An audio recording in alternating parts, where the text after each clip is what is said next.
ఉగాది పండుగ అంటే భారతదేశంలో ఉన్న ప్రతి ఒక్కరికి కూడా ఎంతో ఇష్టం. చైత్రశుద్ధ పాడ్యమి సూర్యోదయం వేళ బ్రహ్మ సృష్టిని చేశాడు. దీనిని మనం ఉగాది పండుగగా జరుపుకుంటున్నాము. పూర్వం ఒకప్పుడు బ్రహ్మదేవుడు నిద్రలేచి సృష్టి కొనసాగించాలని అనుకుంటాడు. కానీ సోమకుడనే రాక్షసుడు బ్రహ్మదేవుడి దగ్గర నుండే వేదాలను దొంగిలిస్తాడు. వేదాలు లేకుండా సృష్టి చేసే శక్తి బ్రహ్మకు లేదు. ఆ వేదాలను తీసుకుని రాక్షసుడు సముద్ర గర్భంలో దాక్కుంటాడు. అప్పుడు బ్రహ్మదేవుడు శ్రీ మహావిష్ణువును మనసులో ధ్యానించగా విష్ణుమూర్తి ప్రత్యక్షమవుతాడు. అప్పుడు బ్రహ్మ విష్ణుమూర్తితో ఇలా అంటాడు, దేవా, నీకు తెలియనిది ఏదీ లేదు. నీ వల్లే ఈ లోకాలన్నీ పుట్టి పెరిగి చివరికి నశిస్తూ ఉన్నాయి. నేను నిద్రపోయే సమయంలో సోముకుడనే రాక్షసుడు నా వద్ద ఉన్న వేదాలను అపహరించి మహాసముద్ర గర్భంలో దాక్కున్నాడు. ఆ వేదాలు నా దగ్గర లేకపోవటం వలన సృష్టి చేయటంలో నాకు ఆటంకం కలిగింది. నన్ను కరుణించి ఆ వేదాలను సంపాదించి నన్ను అనుగ్రహించండి అని బ్రహ్మ ప్రార్థించాడు. అప్పుడు శ్రీహరి బ్రహ్మతో ఇలా అంటాడు, బ్రహ్మదేవ, విచారించకు. నేను మత్స్యావతారంలో వెళ్ళి సముద్రంలో ఎక్కడ ఉన్నా ఆ సోమకుణ్ణి వెతికి పట్టుకుని సంహరించి వేదాలను నీకు అప్పగిస్తాను అని మత్స్యావతారం ఎత్తుతాడు. విష్ణువు చిన్న చేప రూపంలో సరస్సులోనికి ప్రవేశిస్తాడు. కశ్యప మహర్షి సూర్యుడికి ఆజ్యం ఇస్తూ ఉండగా ఆయన దోసిల్లోనికి చేపపిల్ల వస్తుంది. ఆ చేపపిల్లను వెంటనే ఆయన తన కమండంలో వేస్తాడు. క్షణాల్లో ఆ చేపపిల్ల కమండలమంతా కూడా నిండిపోతుంది. దాంతో ఆయన దానిని ఒక బావిలో విడిచిపెడతాడు. క్షణాల్లో దాని ఆకారము పెరిగిపోయి బావి అంతా ఆక్రమిస్తుంది. వెంటనే ఆయన దానిని తన మంత్రశక్తితో సరస్సులోనికి పంపిస్తాడు. ఆ చేపపిల్ల సరస్సు అంతటినీ కూడా అలుముకుంటుంది. ఇదంతా ఆయనకు చాలా విచిత్రంగా అనిపిస్తుంది. అప్పుడు ఆయన దానిని సముద్రంలోనికి వదులుతాడు. అప్పుడు మత్స్యావతారంలో ఉన్న విష్ణువు కశ్యప మహర్షికి ప్రళయం నుండి కాపాడుతానని మాట ఇస్తాడు. సముద్రంలోనికి విడిచిపెట్టబడిన ఆ చేప తన ఆకారాన్ని మరిన్ని రెట్లు పెంచుతూ నీటి అడుగుకు చేరుకుంటుంది. సోమకాసురుడు దొంగలించిన వేదాలను ఆహార పదార్థాలు అనుకుని మింగుతాడు. కానీ అతనికి ఆకలి తీరదు. ఆహారం కోసం సముద్రంలో వెతుకుతూ ఉండగా చేప రూపంలో ఉన్న శ్రీహరి కనిపిస్తాడు. ఆ చేపను మింగాలని సోమకుడు అనుకుంటాడు. ఆ విధంగా శ్రీహరి సోమకురుడికి మధ్య భీకర యుద్ధం జరుగుతుంది. ఆ యుద్ధంలో చేప రూపంలో ఉన్న శ్రీ మహావిష్ణువు కోరలతో సోమకాసురుణ్ణి పొట్టను చీల్చి సంహరించి అతని కడుపులో ఉన్న వేదాలను అలాగే సోమకాసురుణ్ణి శంఖంగా మార్చుకుని దానిని కూడా తీసుకుని బ్రహ్మ దగ్గరకు చేరుకుంటాడు. వేదాలను చూసి బ్రహ్మదేవుడు సంతోషిస్తాడు. అప్పుడు శ్రీ మహావిష్ణువు వేదాలను బ్రహ్మదేవుడికి అప్పగించి, బ్రహ్మదేవ, ఈ సృష్టిని కొనసాగించు అని చెప్తాడు. దీంతో పురాణాలను పొందిన బ్రహ్మ సృష్టిని తయారు చేయటం ప్రారంభిస్తాడు. అలా బ్రహ్మ సృష్టిని చేయటం చైత్రశుద్ధ పాడ్యమి ఉగాది రోజే ప్రారంభిస్తాడు. ఈ రోజు ప్రతి ఒక్కరూ బ్రహ్మ ముహూర్తానికి ముందే లేచి ఇల్లు వాకిళ్ళు శుభ్రపరచుకొని స్నానం చేసి ఇంటి గుమ్మానికి మామిడి తోరణాలు అలంకరించుకోవాలి. అయితే ఎంతో పవిత్రమైన ఈ ఉగాది పండుగ రోజు పొరపాటున ఇంట్లో ఆడవారు ఈ కూర వండితే రాబోయే సంవత్సరంలో చేతిలో పైసా కూడా మిగలదు. అప్పుల పాలైపోతారు. రాబోయే సంవత్సరం అంతా కష్టాలు వస్తాయి. 7 జన్మల దరిద్రం పడుతుంది. ఈరోజు ఇంట్లో ఈ కూరను వండినా తిన్నా సంవత్సరం అంతా దరిద్రం అనుభవిస్తారు. సంవత్సరం అంతా కూడా అనారోగ్య సమస్యలు ఎదురవుతూ ఉంటాయి.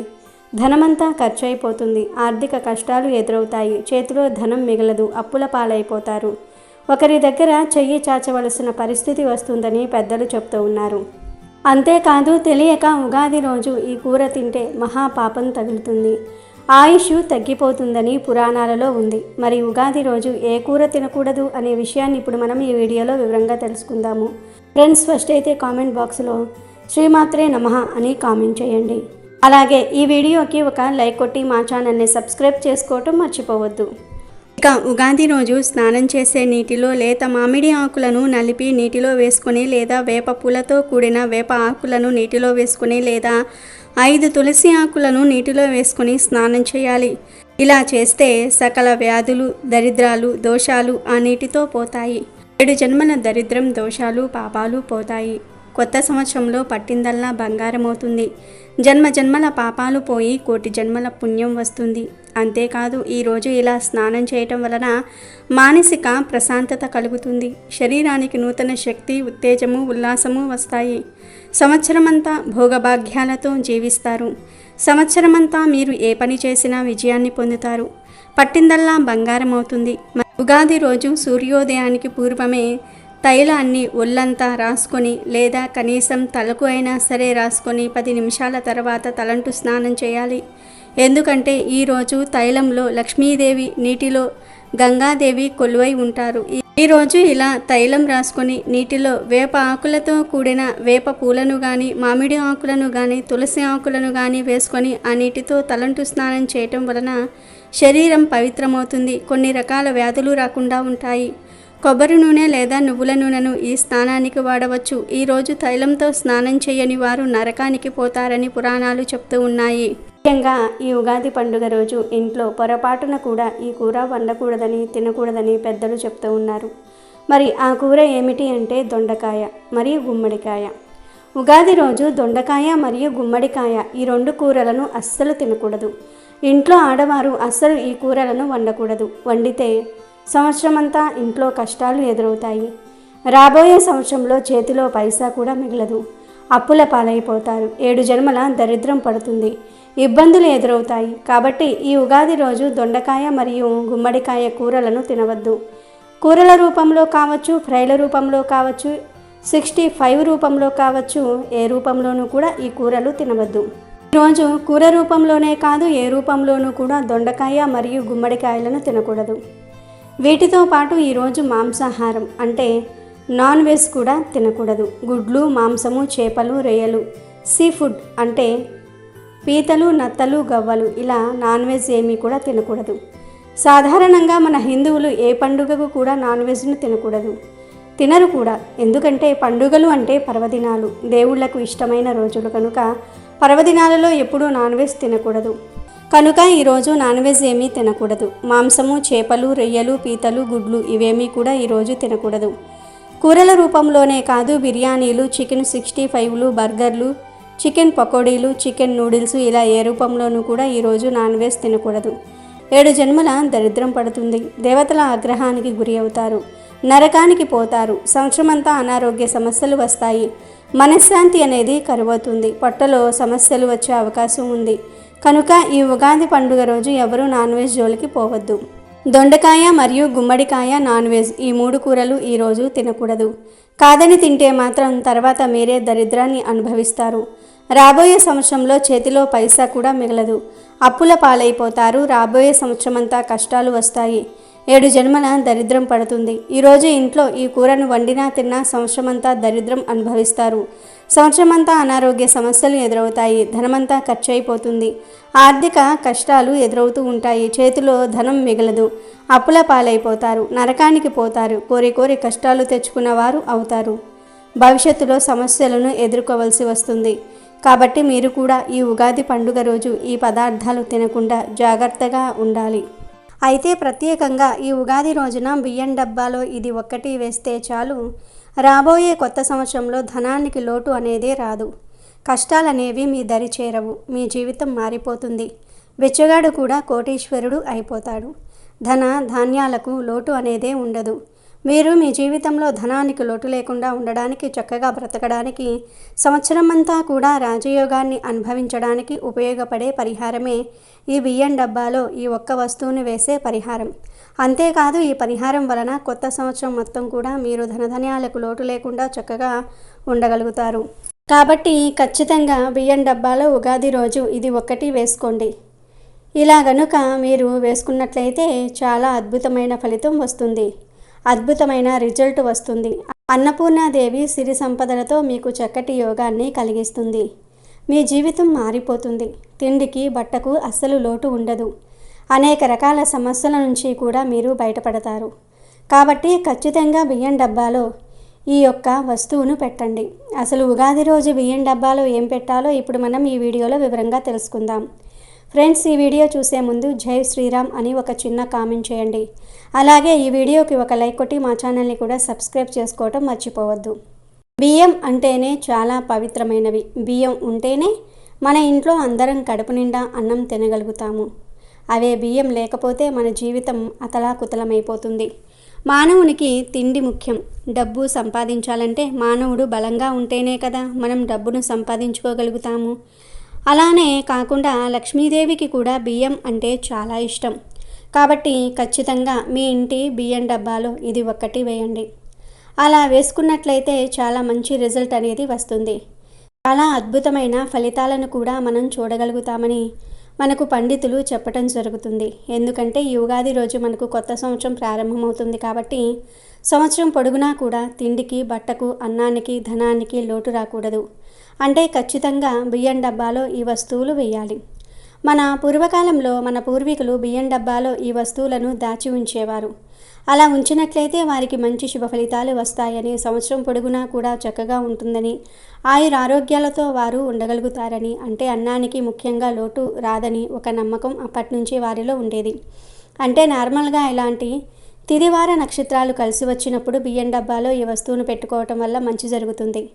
మన పూర్వకాలంలో మన పూర్వీకులు ఇంటికి కొత్త బియ్యం రాగానే అందులో నుంచి ఒక బస్తా బియ్యాన్ని ఆలయాలకు అంటే గుళ్ళకు ఇచ్చేసేవారు. ఇప్పుడు మనకు అన్ని బియ్యం ఇచ్చే అంత స్తోమత లేదు. మనకే తినడానికి సరిగ్గా తిండి లేదు. అంటే కొంతమందిని మనం చూస్తాం, వారి దగ్గర తినడానికి కూడా తిండి ఉండదు.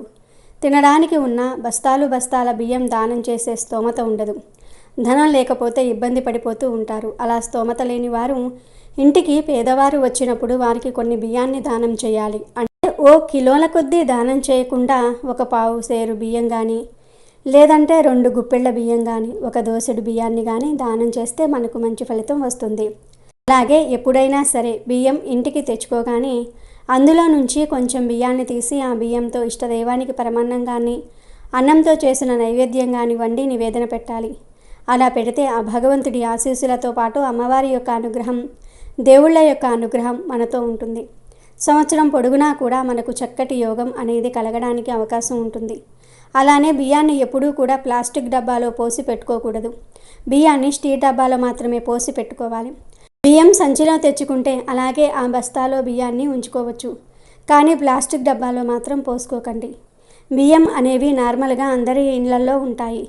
కొంతమంది సంవత్సరానికి సరిపడా బియ్యం తెచ్చుకుంటారు, కొంతమంది 6 నెలలకు సరిపడా బియ్యం తెచ్చుకుంటారు, కొంతమంది 3 నెలలకు సరిపడా బియ్యం కూడా తెచ్చుకుంటారు, కొంతమంది కోటా బియ్యాన్నే తింటూ ఉంటారు. మీ ఇష్టాన్ని బట్టి మీరు ఎలా బియ్యం తెచ్చుకున్నా ఆ బియ్యాన్ని దాచే బియ్యం డబ్బాలో ఎప్పుడూ కూడా అడుగు భాగాన ఇది ఉండేలాగా చూసుకోండి. అలా గనక ఉంచితే మీకు చాలా మంచి రిజల్ట్ అనేది వస్తుంది. బియ్యానికి ఎప్పుడూ లోటు రాకుండా ఉండాలి, సిరి సంపదలు, సౌభాగ్యము అన్నీ కూడా ఇంట్లో ఉండాలి అంటే తప్పనిసరిగా ఈ పనిని చేయండి. ఈ పరిహారానికి పెద్దగా కావాల్సింది ఏమీ లేదు, చాలా చిన్న వస్తువులు కావాలి అంతే. ఇంట్లో ఉండే ఒక చిన్న వస్త్రం తీసుకోండి, అది కొత్త వస్త్రమే తీసుకోండి. ఎందుకంటే ఉగాది కొత్త సంవత్సరం కాబట్టి వస్త్రాన్ని కూడా కొత్తదే తీసుకుంటే చాలా మంచిది. అందులోనూ ఎరుపు రంగు వస్త్రం కానీ, పసుపు రంగు వస్త్రం కానీ, తెలుపు రంగు వస్త్రం కానీ, ఈ 3 వస్త్రాలు మాత్రమే వాడండి, మిగతా వస్త్రాలను వాడకూడదు. ఈ 3 రంగుల్లో ఏదో ఒక రంగులో ఉండే వస్త్రం తీసుకోండి. ఆ వస్త్రంలో 5 యాలుక్కాయలను పెట్టుకోండి. 5 యాలుకలతో పాటు చిటికెడంత కుంకుమ, చిటికెడంత పసుపును పోసేసి 2 వక్కల్ని పెట్టేసి చివరిలో చిన్న దాల్చిన చెక్క ముక్కను కూడా పెట్టేసి వీటన్నిటినీ కూడా చక్కగా మూట కట్టండి. ఆ మూటను పవిత్రంగా భావించండి. పవిత్రంగా భావించిన తర్వాత ఆ మూటకు ధూపం చూపించి ఒక నమస్కారం చేసుకొని తర్వాత తీసుకుని వెళ్ళి మీ బియ్యం డబ్బాలో పెట్టుకోండి. యాలుకలు ధనాన్ని నిరంతరము ఆకర్షిస్తూ ఉంటాయి. ఒక్కలు బియ్యం మన ఇంట్లో వదిగేలాగా చేస్తాయి. అంటే ఎప్పుడూ కూడా బియ్యం నిండుకోవు. ఎప్పుడూ మన ఇంట్లో బియ్యం అనేవి ఖచ్చితంగా ఉండేలాగా చేస్తాయి. దాల్చిన చెక్క ధనాన్ని ఆకర్షిస్తుంది, ధన సమస్యలు లేకుండా చేస్తుంది. పసుపు కుంకుమలు కష్టాలను పోగొడతాయి. కనుక వీటన్నిటిని మూటకట్టి బియ్యం డబ్బాలో కొంచెం బియ్యాన్ని తీసేసి అడుగు భాగంలో ఈ మూట వేసుకోండి. లేదంటే ముందుగానే బియ్యం డబ్బాలో ఈ యొక్క మూటను కట్టేసి అడుగు భాగాన పెట్టేసి దానిపై నుంచి బియ్యాన్ని పోసుకోండి. ఉగాది రోజు ఇలా చేసుకున్నట్లయితే చాలా మంచి రిజల్ట్ వస్తుంది. సంవత్సరం మొత్తం కూడా మీరు చక్కగా ఉండగలుగుతారు. ఆయురారోగ్యాలతో పాటు డబ్బుకు లోటు లేకుండా ఉండగలుగుతారు. ఎందుకంటే ఒక్కలు పాడయ్యే పదార్థం కాదు, అవి సంవత్సరం పొడుగునా నిల్వ ఉంటాయి. అలానే కాకుండా యాలుకలు, దాల్చిన చెక్క కూడా చాలా మంచివి. అంటే మనకు సంవత్సరం పొడుగునా కూడా ఇవి మనకు ఫీచర్ ఇస్తాయి. అంటే సంవత్సరం పొడుగునా కూడా అవి బాగా నిల్వ ఉంటాయి. 5 యాలుకలు, 2 వక్కలు, 1 దాల్చిన చెక్క, అలానే కాకుండా చిటికెడంత కుంకుమ, పసుపు, ఇలా మీరు వీటిని మూట కట్టేసి బియ్యం రమ్ములో పెట్టుకోండి. ఈ మూటను మీరు మళ్ళీ తీయవలసిన అవసరం లేదు, మార్చవలసిన అవసరం లేదు. ఈ మూటను సంవత్సరం పొడుగునా అలానే బియ్యం రొమ్ములో ఉంచుకోవచ్చు. ఆ మూట పాడవదు, సంవత్సరం పొడుగునా ఉంటుంది. ఒకవేళ మీకు పాడైపోయినట్టు అనిపించినా, లేదంటే మీకు తీయాలనిపించినా 6 నెలల తర్వాత తీసివేయండి. తీసేసి ఆ మూటను పారే నీటిలో పడవేసి కొత్త మూటను పెట్టుకోండి. లేకపోతే మళ్ళీ సంవత్సరం వచ్చే ఉగాది వరకు అలాగే వదిలివేయవచ్చు. నా పూర్వకాలంలో మన పూర్వీకులు ఈ పరిహారాన్ని ఉగాది రోజు చేసేవారు. అందుకే వారు అంత ఆరోగ్యంగా ఉండేవారు. కాబట్టి అందరూ ఉగాది రోజు ఈ పరిహారం చేసుకోండి. అలా చేస్తే వచ్చే సంవత్సరంలో ధనానికి, ధాన్యానికి అస్సలు లోటు అనేదే రాదు. కష్టాలనేవి రావు. కూర్చుని తిన్నా తరగని ఐశ్వర్యం వస్తుంది. ఈ పరిహారం అంతటి శక్తివంతమైనది. బియ్యం కూడా చాలా శక్తివంతమైనవి. బియ్యం అనేవి లేకపోతే మన మానవ మనుగడ అనేదే కొనసాగదు. ఎందుకంటే మనం ఎంత ధనవంతులమైనా, ఎంత బంగారం వెండి ఉన్నా, ఎన్ని వజ్ర వైడూర్యాలు ఉన్నా, ఎన్ని రకాల ఇతర ఆహార పదార్థాలు ఉన్నా, కడుపు నిండా అన్నం తింటే వచ్చే తృప్తి అనేది ఇక ఏది తిన్నా రాదు. చాలామంది బియ్యం విషయంలో చాలా అశ్రద్ధను చేస్తూ ఉంటారు. బియ్యాన్ని ఎక్కువగా వండి ఆ వండిన అన్నాన్ని వృధా చేస్తూ ఉంటారు. అలా పొరపాటున కూడా చేయకూడదు. కాదని అలా అన్నాన్ని వృధా చేస్తే అన్నపూర్ణాదేవి యొక్క ఆగ్రహానికి గురి కావాల్సి వస్తుంది. ఆ దేవికి ఆగ్రహం వస్తే ఇంట్లో ఒక్క మెతుకు కూడా మిగలదు. బియ్యానికి మరియు ధనానికి చాలా కరువు వస్తుంది. మన ఇంటి బియ్యంలో అన్నపూర్ణాదేవి, లక్ష్మీదేవి ఇద్దరూ కూడా కొలువై ఉంటారు. వారి అనుగ్రహంతోనే మనం కడుపు నిండా తినాలి అన్నా, మనకు నచ్చిన జీవితాన్ని అనుభవించాలి అన్నా సాధ్యమవుతుంది. వారిద్దరి అనుగ్రహం ఎల్లవేళలా మనపై ఉండాలి అంటే తప్పకుండా బియ్యం విషయంలో ఈ నియమాలు పాటించాలి. బియ్యాన్ని కాలి కింద వేసి పొరపాటున కూడా తొక్కకూడదు. ముఖ్యంగా బియ్యం డబ్బాలో ఎప్పుడూ కూడా బియ్యం నిండుగా ఉండాలి. బియ్యం అయిపోయే వరకు చూడకూడదు. బియ్యం డబ్బా పరిశుభ్రంగా ఉండాలి. బియ్యం డబ్బా చుట్టూ కూడా చాలా శుభ్రంగా ఉండాలి. డస్ట్ వంటిది లేకుండా చూసుకోవాలి. బియ్యాన్ని ఎప్పుడూ పవిత్రంగా భావించాలి. ప్రతినిత్యము బియ్యం కడిగే సమయంలో శివపార్వతులను తలుచుకోవాలి.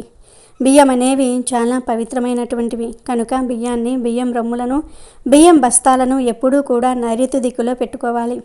నైరుతి దిక్కులో బియ్యాన్ని పెట్టడం వల్ల ఇంట్లోకి లక్ష్మీ కుబేరుల యొక్క అనుగ్రహం లభిస్తుంది. అంటే అలా లక్ష్మీ కుబేరుల అనుగ్రహంతో ధనవంతులుగా మారే అవకాశం ఉంటుంది. ముఖ్యంగా ఈ ఉగాది రోజు ఎవరైతే బియ్యం డబ్బాలో ఇప్పుడు మనం చెప్పుకున్న మూటను వేస్తారో అలాంటి వారి ఇంట్లోకి ధనం అనేది విపరీతంగా దూసుకు వస్తుంది. అంతేకాదు వారి జీవితంలో ఉండే అనేక రకాల కష్టాలు కూడా తొలగిపోతాయి. కోరినంత ఐశ్వర్యం వస్తుంది. ఎందుకంటే ఈరోజు చేసే ప్రతి చిన్న పరిహారం లేదా ప్రతి చిన్న పూజ కూడా చాలా గొప్ప ఫలితాలను ఇస్తుంది. కనుక ఈ రోజున బియ్యం డబ్బాలో ఇది వేస్తే కనుక తరతరాలు కూర్చుని తిన్నా తరగని ఐశ్వర్యం వస్తుంది. లక్షలు కాదు కోట్లు సంపాదించే స్థాయికి ఎదుగుతారు. ధనధాన్యాలకు లోటు లేకుండా జీవించగలుగుతారు. బియ్యం డబ్బాలో ఇది వేయటం వలన రాబోయే కొత్త సంవత్సరంలో మీ జీవితంలో నుండి అన్ని రకాల సమస్యలు, అన్ని రకాల దరిద్రాలు తొలగిపోతాయి. చేతి నిండా ధనం నిలుస్తుంది. మీ తరతరాల వారికి కూడా ఎప్పటికీ అన్నానికి కానీ, ధనానికి కానీ లోటు అనేది రాదు. కాబట్టి అందరూ కూడా ఉగాది రోజు బియ్యం డబ్బాలో ఈ మూటను వేసి శుభ ఫలితాలను పొంది ఆనందంగా జీవించండి.